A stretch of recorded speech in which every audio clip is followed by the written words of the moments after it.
On the back cover of our guest book, there's a heading that reads, From the Prison Cage to the Batting Cage, Ron LeFleur's journey to the Major League was anything but ordinary. This is a fascinating yet heartbreaking look at the life of one of the captivating speedsters of three teams, mainly with the Detroit Tigers. Adam Henig is also the author of another baseball book, Baseball Under Siege, The Yankees, the Cardinals, and the Doctor's Battle to Integrate Spring Training. Non-baseball books includes Alex Haley Roots, An Author's Odyssey, and Watergate's Forgotten Hero, Frank Willis, Night Watchman.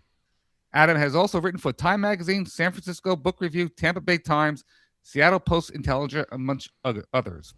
But he is here to talk about his latest book, Baseball's Outcast, the story of Ron LeFlore. Welcome to Baseball and BBQ, Adam Henig. Welcome, Adam. Welcome, Thank you Adam. guys for having me. So, Adam, Jeff said I get the first question, and it seems that the question we always ask our authors is why they wrote that book about that subject, and you actually mention it in your book at the end, why you picked to write about Ron LeFlore. But it's after you read this book and you hear his story, it's so obvious why you would write about him. He is fascinating, but answer the typical question: why Ron LeFlore? Well, you took the words right out of my mouth. I mean, I enjoy sports books that usually have a lot to do with what's happening off the field. And in Ron's case, there was so much information that was unique and different and separated him from any other professional athlete. And Ron's story is just simply fascinating. But I do have a personal connection, which I mentioned in the acknowledgments. When I was a young boy and searching for something to read at the library, my mom, who was a teacher, always encouraged me to, even if it was baseball books, just read, read, read.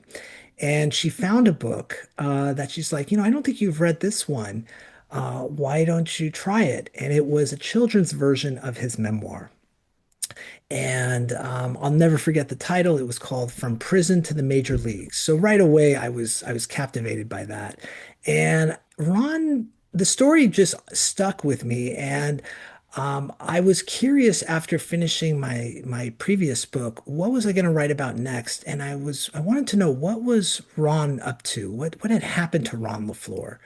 I was too young to have followed his career.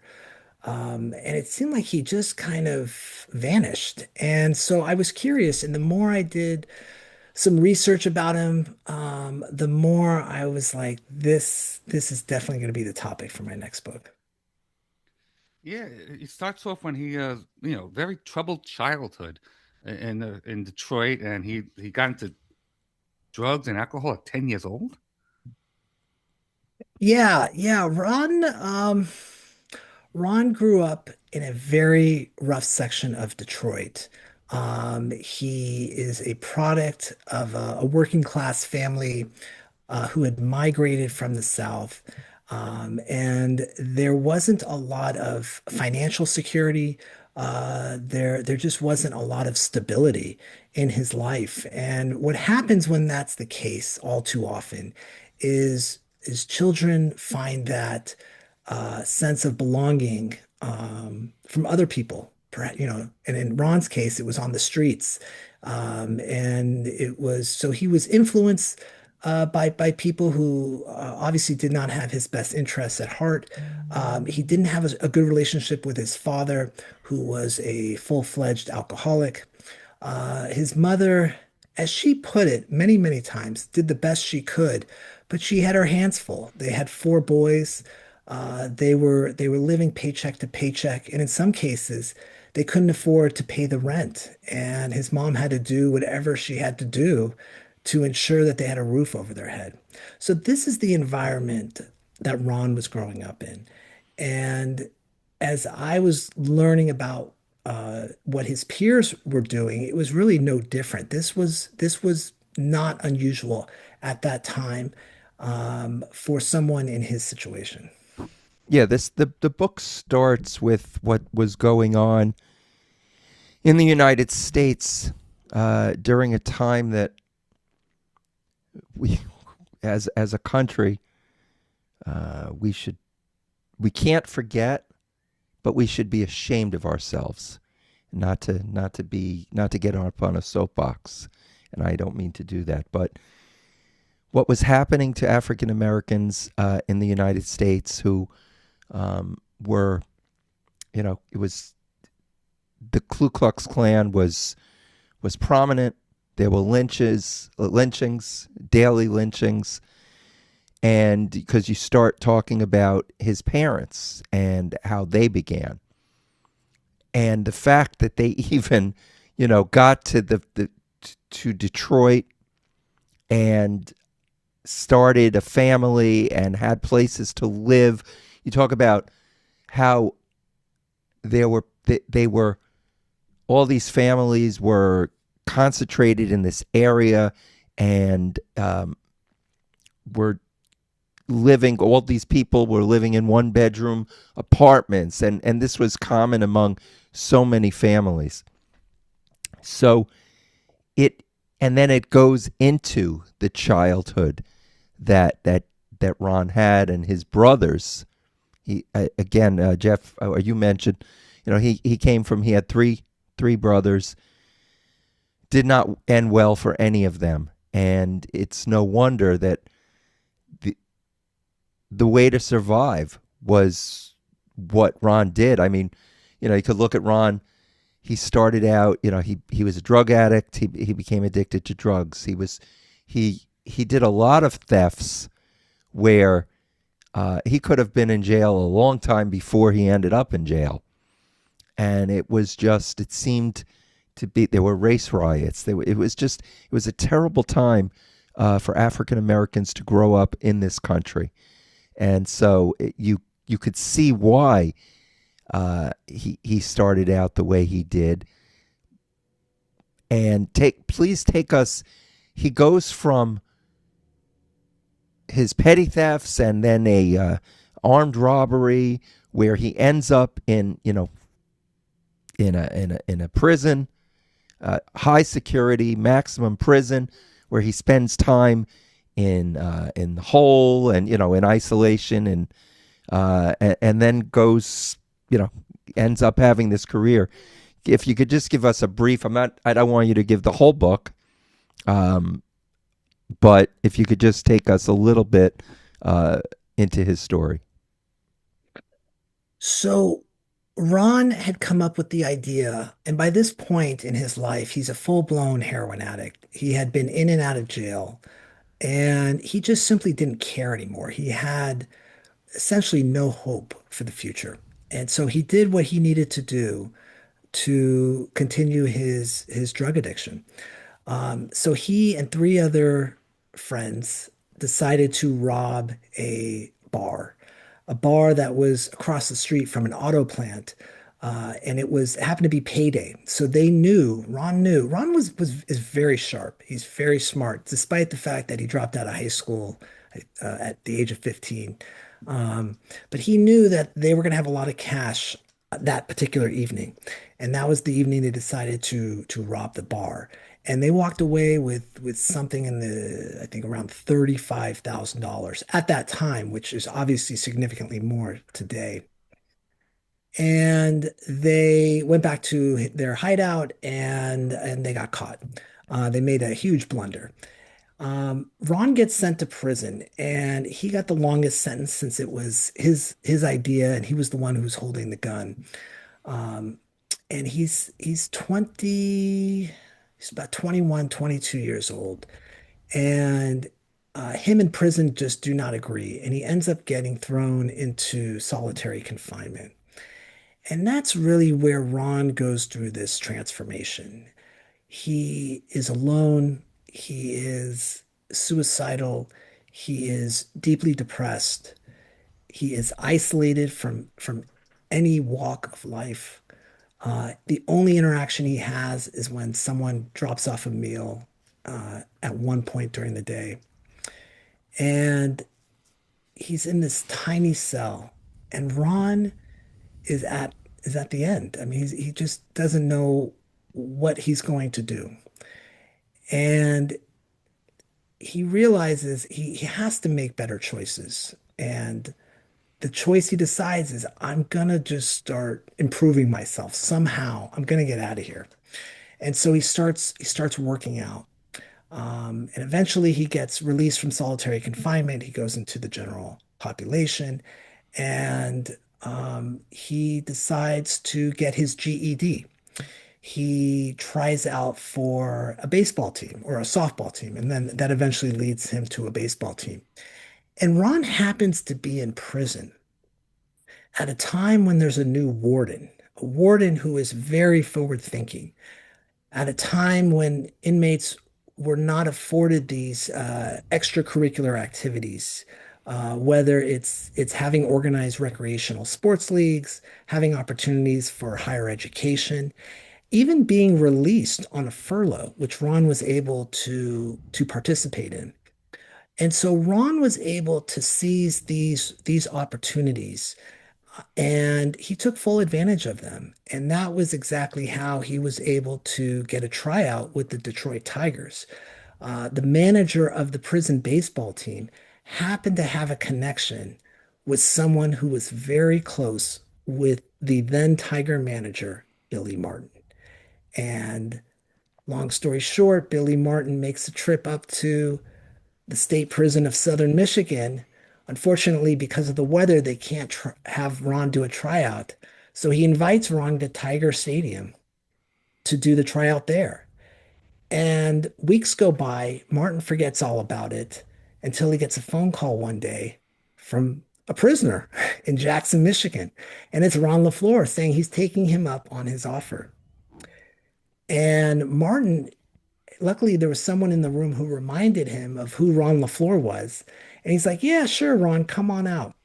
And so Ron is able to take advantage of this 48-hour furlough pass, and he's released. His dad drives him down to Tiger Stadium, and Ron tries out for the Tigers. And in the very beginning, he's nervous and he's missing all of the pitches until Adam, can I finally, interrupt you for 1 second? yeah, I'm going to please. just interrupt you for 1 second because what is amazing, he was such a great athlete. He never played baseball before prison. He played football. He played basketball. Football, he was going to be a star football player, supposedly, but then he was so good that the varsity team or whatever hurt him intentionally in a practice. He had never played baseball. So that's how great an athlete he was. So the first time he plays baseball is in prison. Now continue, because that, Yes, that shouldn't be glossed over. it should not be. And it's what makes the story even more unbelievable. The title of his memoir, The Paperback Addiction, was called One in a Million, but really he's one in a billion. I mean, just his story is just unprecedented, and I don't think it could ever reoccur. Anyways, so he's at Tiger Stadium and he's at the tryout and he's really nervous and he's talking to himself. He's like, I got to settle down. And he's thinking to himself too, if I can make it through prison, I can make it through this tryout. And he starts connecting with the ball and he just pop hits into the fence, and hits it again until finally they're like, okay, you know how to hit the ball. Let's see you run. Because this is a team that's on the older side. They hadn't really replenished the ranks since their 1968 World Series championship team. Al Kaline's in his final season, and they need some speed. And so they test Ron's his speed, and sure enough, Ron runs about as fast as an Olympian. And it was at that moment that Tiger management realized they want him. They're going to sign him once he gets released. And so they brought him back for a second tryout. It only confirmed what they had already believed. And then they worked behind the scene with the prison officials to get him released. Yeah, that took a doing because it was they what they did they commute his sentence or did they early release program because he didn't fulfill a full term of his sentence. No, he didn't. So he was sentenced 5 to 15 years, and he was released, I think, within 3.5 years. Detroit or the state of Michigan, like probably so many other states, their prisons were overcrowded. So any excuse to release someone early for good behavior, no questions asked. And plus, Ron had a job waiting for him. So he was a very desirable candidate to get an early release.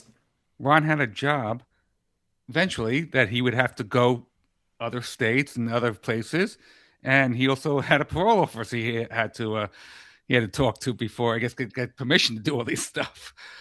Could you tell us who Bill LaJoya is and how he influenced Ron LeFlore? Did I pronounce that right? Bill LaJoy? Close. Bill LaJoy. Okay. Bill LaJoy. Bill LaJoy was he was kind of a failed baseball prospect. He wanted to make it to the major leagues. He never did. But he had an eye for scouting, and so his minor league coach said, you're not made for to be on the field, but you're going to be one hell of a scout. And so he just had an eye for talent, and he was relentless. He would go anywhere where there was potential prospects. And this was obviously before the internet, where you actually had to get into your car and drive from one city to the next to see a high school baseball game or a college baseball game. And eventually, LaJoy becomes the head of scouting for the Detroit Tigers. And by the time he meets Ron, I want to say he's the general manager or the assistant general manager. So he's pretty high up there. And he takes a special interest in Ron. Largely because once Ron signs with the Tigers, it makes national news, which is really unusual. Anytime any prospect gets signed, maybe it'll make the local papers or the team's daily for that day, but he was in every newspaper in the country. It was obviously a big deal because the story was this guy was recruited straight out of prison. So LaJoy wanted to make sure that he got the message to toe the line. And also, he wanted to teach him about baseball and what a professional baseball player meant and how he should act and what he should expect. Everything from what was happening in terms of like the mechanics of when a pitcher is throwing to you, how to deal with crowds. When people are taunting you, you just need to ignore it. It had so many similarities to the way Branch Rickey was tutoring Jackie Robinson when he was being brought up and eventually up to the majors. And I make that analogy because Ron really was he wasn't polished. So many of his teammates had gone straight through school, never had any trouble. Some of them went off to college.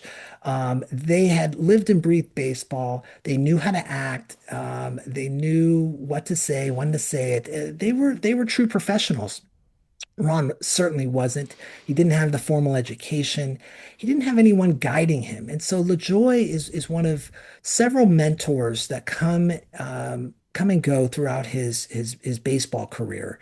And he was very close to LaJoy until he traded him. I would have loved to be a fly on the wall, to be there when there was the conversation of, do we sign this guy?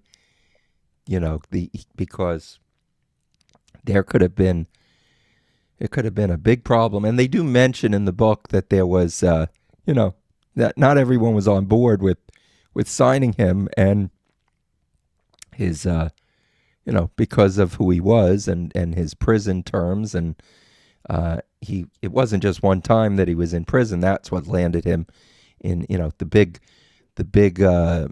heist landed him in this prison term, but he had a very bad not upbringing.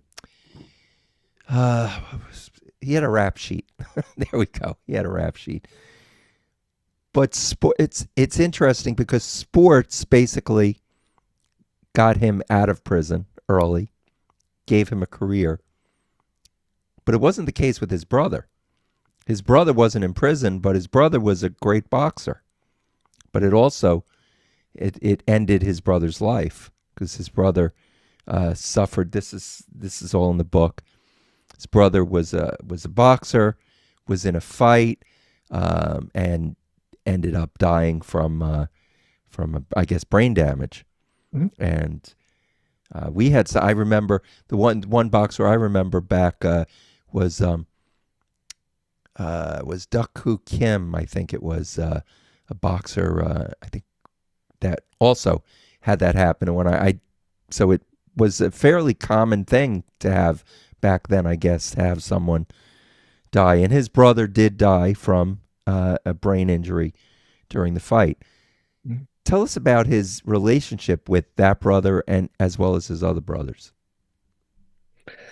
Yeah, so his oldest brother was Harry Campbell, the boxer, and Harry was a stepbrother. So before Ron's mom met her future husband, she had a relationship with someone else, and that produced two boys. So this was Ron's stepbrother, but Ron was very close to Harry, and he obviously looked up to Harry. He was almost 10 years older than him, I believe, maybe even more than that. Um, and Harry was such a great role model. He went off to college.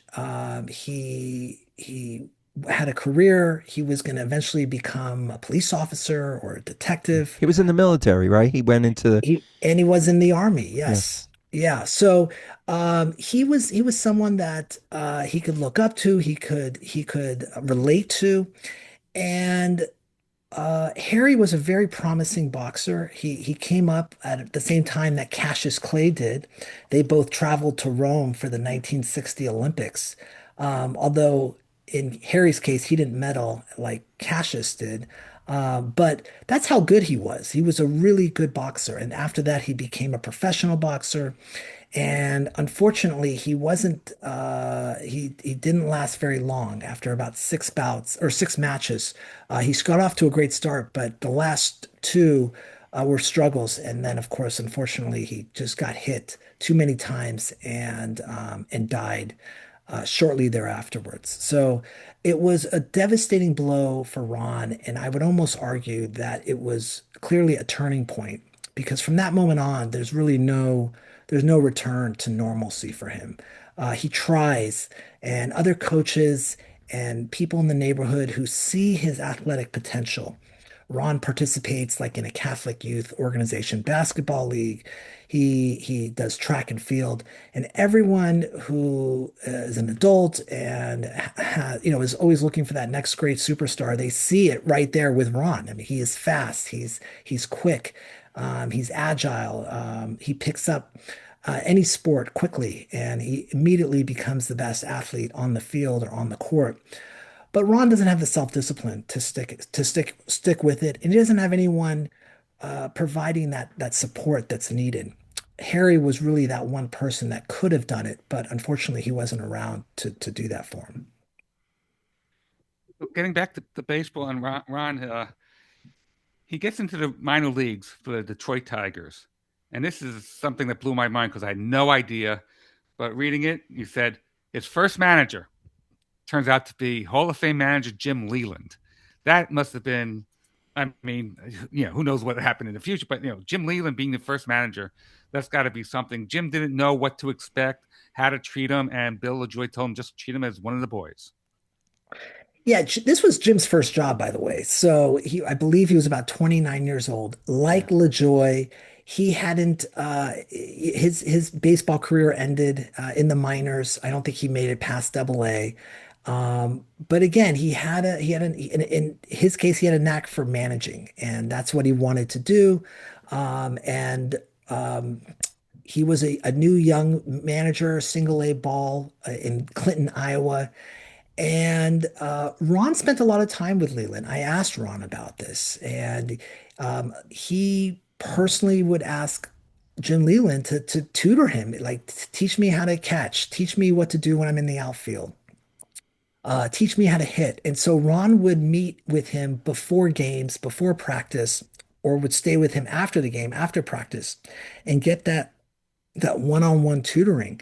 And that really helped Ron a lot. I mentioned, Bill LaJoy, Jim Leland's another role model. And I pointed these out to Ron, like, you had a lot of positive role models in your development in becoming a professional baseball player. And I think in Ron's case, as I was, because he often feels like he was snubbed a lot as a in the league. He didn't have the connections. He didn't speak the language, and he didn't have the roots that other players had within the ball club. But Ron certainly was successful because he had people like Jim Leland and like Bill LaJoy who were able to guide him through this journey and ultimately becoming a professional baseball player. There's one part it's just talking about connections, and I know I'm stretching it here, but you say three of Ron's teammates, left-handed pitcher Ed Glynn, Gerald Taylor, and Ron's roommate Art James. I just want to say that Ed Glynn went to my high school, so I know it's a stretch, but he was teammates with a guy who went to my high school way before I did. What was interesting about that team, it's very unusual for a single A ball club to produce that many major leaguers. Most of the time, you're lucky if you get one or two at the single A level, but there were several players who went on to the majors. Ron, of course, being the biggest name of all. Right, Eklund just had a cup of coffee. Uh, some with the New York Mets, he was known as the Flushing Flash because he came from Flushing as well. Len? So, Adam, there's one quote in here that actually surprised me because you always hear how tough the game of baseball is, and we know it's very tough. But Ralph Houck, I think he was frustrated with Ron LeFlore because at that time he was not doing well, and he says, this is his quote, "He's all screwed up at the plate," the frustrated manager told reporters. "This game isn't that tough. I don't know what else I can do." I that shocked me because I've never heard from everyone you hear the game is tough. I've never heard anyone say that before. So I just had to highlight that. Well, the only thing that comes to mind is that those words were delivered by a World War II veteran who who saved many lives in the battlefield. And to him, he thought baseball was just a leisurely activity, no matter how stressful it ever got. What Ralph Houck went through in World War II is astonishing, and I encourage anyone to look it up. I mean, the battles that he went through. There's a reason why they call him the Major. Yeah. Very interesting. Yes. So Ron LeFlore, he goes to the minor leagues, right? He now is in places that are not so accepting of him, and he gets called a lot of names, besides the fact that he gets called what a lot of black players at the time were called. He now also, everyone, the fans, they're cruel and they're calling him jailbird and all sorts of things. But sort of like, what Jackie Robinson had to endure and was told that, you're going to have to put up with this. Ron LeFlore did the same thing. And he did it successfully because he does eventually get called up to the majors. Surprisingly, because there were people that didn't think he was ready. He was only in the minors, I think, 2 years maybe. Less. Considering, again, the fact that he didn't start playing baseball until he was like in his early 20s, because we're still not sure about his actual age. That also is in the book. But can you imagine? Most players now, they start with T-ball. They've played baseball since the time they could, they were just a little kid. And he started playing in his early 20s and he became this great star. But the thing that, and you bring it up numerous times in the book, and it's very important, is he was a drug addict. And he continued to be a drug addict. And unfortunately, that plagued him his whole life, and it was something that he was not able to shake. He might have shook it for periods at a time, but he was a drug addict and it affected him. And what was a career that was going great possibly could have been even better, but the being a drug addict was always with him. Yeah, unfortunately, he couldn't shake it. I believe he did in the beginning, and largely because his probation officer was checking to see if he was clean. But particularly when Ron starts to receive a lot more attention and the And media money. spot and money and the media spotlight, and everyone is telling him how wonderful he is. He's got a movie made about his life, a best-selling book. He can go to any concert, he was telling me, go backstage and hang out with whoever the headliner is, Rod Stewart, Bob Marley. I mean, this guy was just everywhere. When the Tigers went to New York to play the Yankees, everyone went on the bus to the hotel. Ron got picked up in a Rolls Royce by Reggie Jackson. And then they would go off to Studio 54. I mean, so late 70s, New York City. I mean, you know where this is going to lead to. And so Ron just couldn't withstand the temptation, and he got hooked like so many other athletes did. Ron was not isolated in this at all. You would think he would know better, but he didn't. And he got hooked into cocaine. And he was able to manage it until he couldn't. And it became very apparent. His personality changed. He made some really bad choices. And ultimately, it would lead to his separation from baseball. Yeah, I was going to say he wasn't the only one, but he did have a history of it. That's for sure. Now he was being a an up and comer, a black ball player in Detroit, which is in the early '70s. His teammate was Willie Horton, and Willie had a kind of similar story. He was also spent time in prison, which I found I didn't know that, and that was kind of shocking. Could you delve a little into that? I think you're talking about Gates Brown. Gates Brown. I'm sorry. Yeah, Yes, yeah. no, that's okay. That's okay. Willie Horton has a fascinating story too, but he wasn't in prison. Mhm. Gates Brown, when he was a teenager, I think he was probably 18 years old. He got caught stealing clothes from a department store and was sent to the same prison where they shot the movie Shawshank Redemption. It's in Ohio, and I forget the name of it. But he certainly could relate to Ron, and that was, I believe, when the Tigers signed him and he made it onto the 40-man roster. I think they knew that Gates was going to play a role in Ron's life in terms of at least keeping him, um, uh, adjusted. And Ron had a lot of trust issues, and for whatever reason, he respected Gates, but he never got overly friendly with him. He never got overly friendly with Willie Horton either. And all three of them were placed in the dugout, not the dugout, but in the locker room together, which was not a coincidence. There was Right, like right. four black people on the entire team, and they're all sitting Mhm. together you know. But I think that management thought, oh, here's some positive influences, Willie Horton, Gates Brown. Let's surround him with these guys, and I'm sure that they'll become, good friends. Well, that did not turn out to be the case.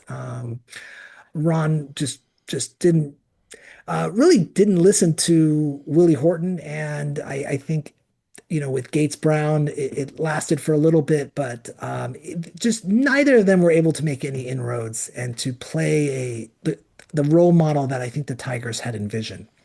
Um, but Ron was able to find people that did help him out. Al Kaline, who was in his final season when Ron came up, played a big role, and Ron speaks of him with such reverence.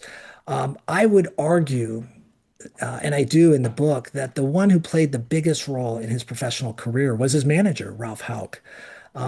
Ralph Houck was not intimidated by Ron, and Ron was very intimidating. I didn't include this picture in the book, but I did find this picture of Ron with his shirt off at the peak of his career. And my gosh, he just was so sculpted and he's huge muscles and he just looked so intimidating. Um, and knowing that he's a ex-felon, uh, 99% of ball players just steered clear of him. I mean, they just didn't know what he was capable of. Ralph Houck was not concerned of the least bit, as I explained earlier. So they got along very well, and he listened to Ralph. And I think if Ralph Houck had stayed with the Tigers longer, Ron probably could have finished his career there. Let's talk a little about actual baseball here. In in in the 1978 season, he led the league in runs and in stolen bases. I mean, talk about his speed. He really was one of the top players in baseball at stolen bases.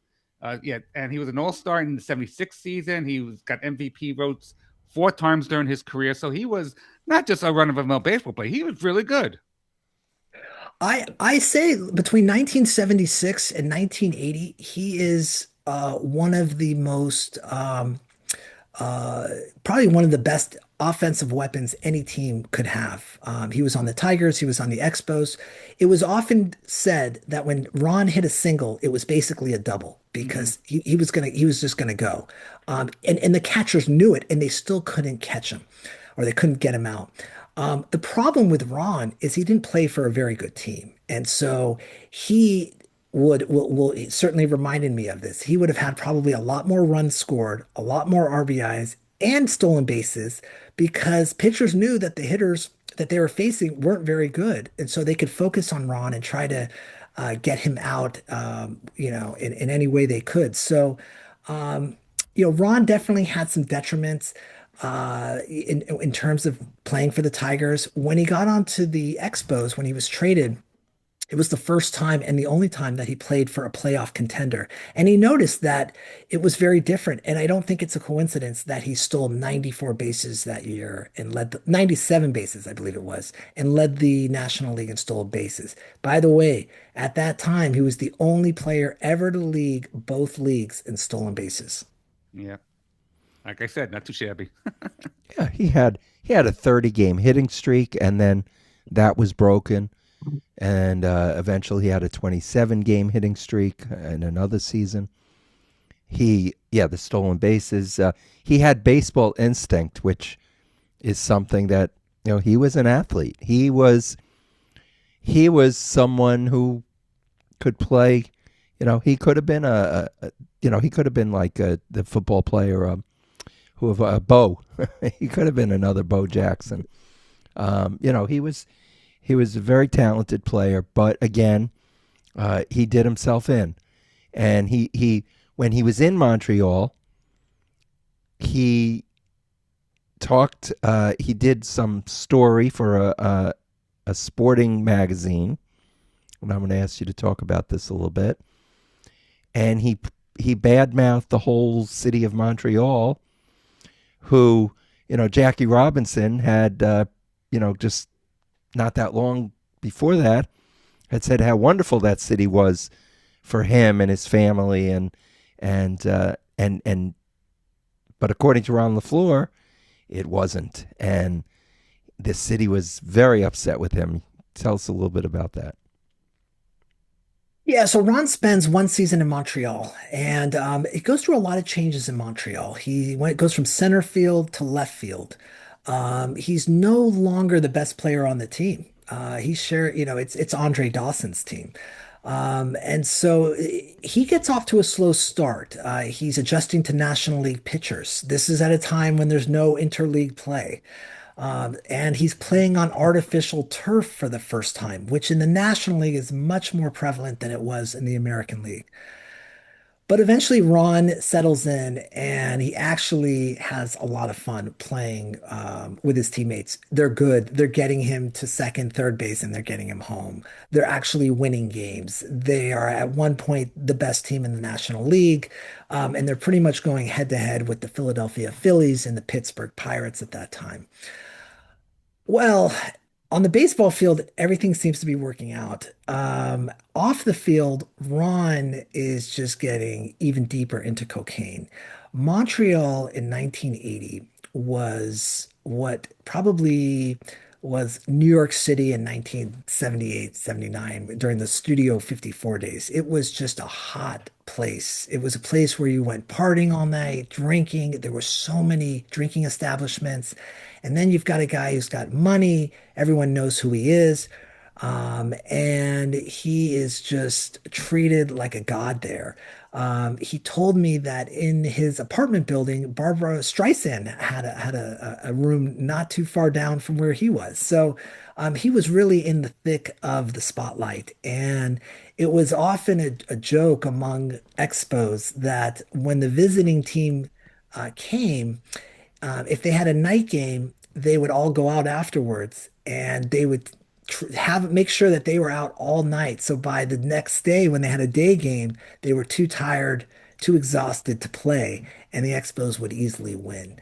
But Ron just got way too deep into cocaine, and it started to affect his playing ability, his ability to get along with the press, with teammates, and he doesn't even know why he said the stuff he said, but he was being featured in a magazine at that time. It was called Inside Sports.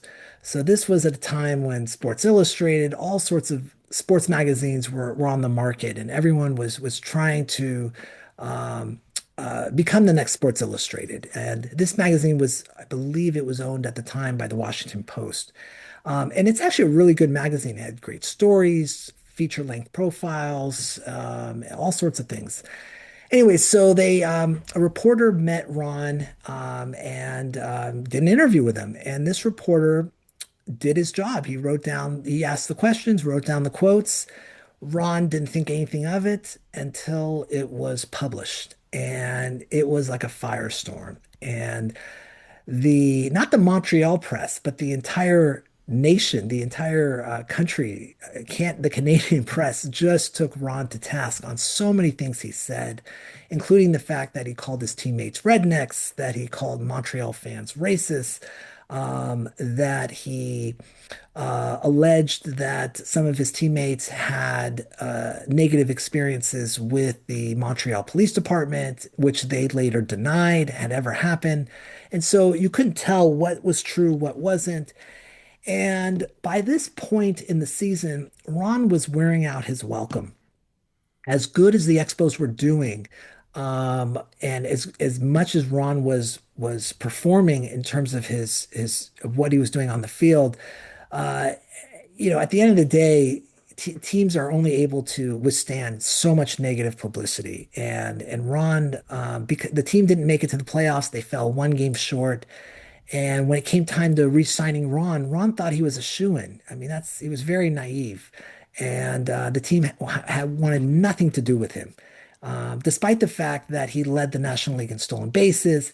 And many argue that it's because of Ron that they got as far as they did. But nevertheless, the team management did not sign him, and he was on the free agency market after that. We are talking to Adam Henig. The book is Baseball's Outcast, the story of Ron LeFlore.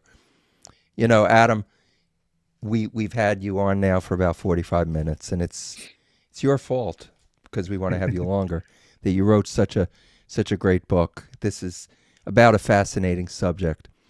So I'm going to let Jeff, wrap or ask whatever he wants to ask. But the one thing that, as I'm reading, and there's so much more in this book, and I don't want to ruin it for anybody.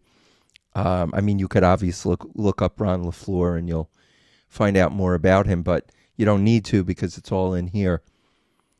The one thing, though, that I was surprised, when I get to the end, I was expecting you to put, as in many baseball books, when they're written about someone, you then get to, and so passed away on so date, the funeral, and they were, Ron LeFlore is still alive, and thankfully he is, but you don't expect it. The last thing I expected was that Ron LeFlore is still alive. And of course, he's had a leg amputated. From he was a smoker for his whole life, and he had cardiovascular issues, or issues, and he had to have the leg amputated. He has had a very difficult life post baseball. He worked as a what's the word at the Porter. yeah, porter at the airport. Sky Cap. Skycat? Skycap. Sky There Cap. you go. Yeah. Porter was in the train The station. train, right? Okay. Yeah. That's what Satchel Paige was, I believe. Was a porter, I think. Anyway, so but that I was just shocked that he's still alive, and like I said, thankful he is. But are you a little surprised that he is still with us after everything that he's been through? Yes and no. Ron is a survivor. He really is. He is tough. He has dealt with so much in his life in terms of life and death and struggles and I'm not surprised. He is unfortunately not in the greatest of health now. And but him and I we spoke for years on the phone. It took me 6 years to write this book, and I spent 5 of those years interviewing him. And I got to know him really well, and he was very forthcoming about his life, which was allowed me to put that material into the book and share it with readers. Well, does he now? This just came to mind because he signs autographs at shows, things like that. He does whatever he can. He has well, now his kids are grown, but he had been arrested a number of times. Actually, he had a couple of more. He was caught with narcotics again, and then he was arrested for not making child care payments and all of that. When you write a story about someone like this, and you said 5 years you were, interviewing him, 6 years to write the book,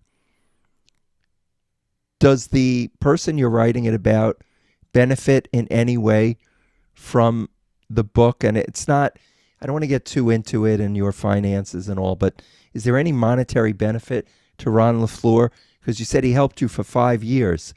Is there a benefit to him other than his story becomes, known again? I think Ron thought I was crazy that he would just share information free of charge because Ron is used to getting paid for public appearances, signing his name, giving speeches. He doesn't do anything for free. And so when I told him like I'm not going to pay you to interview you, like I because that changes the dynamics of the relationship between author and subject. But I did tell him, I said, Ron, two things. Number one, um, this is your legacy. You know, I I think you would not disagree that, your name, your reputation, it's largely been forgotten, and it's unfortunate because your story is just so unique and it's impossible for that to happen today. The other thing I told Ron is um, there are very few biographies written about a baseball player who is not in the Hall of Fame. You're going to be one of them. And I think he genuinely saw that I was going to treat his story with the respect that anyone, who's being written about deserves. Um, I shared with him my background in writing about other forgotten African American figures and how it's not just telling their story, it's telling the story of the environment and the society that they grew up in. Um, and so I just think that he saw the research that I was doing, the questions that I was asking him, And it just carried on. I don't think he really thought this was going to go on for more than a month or two.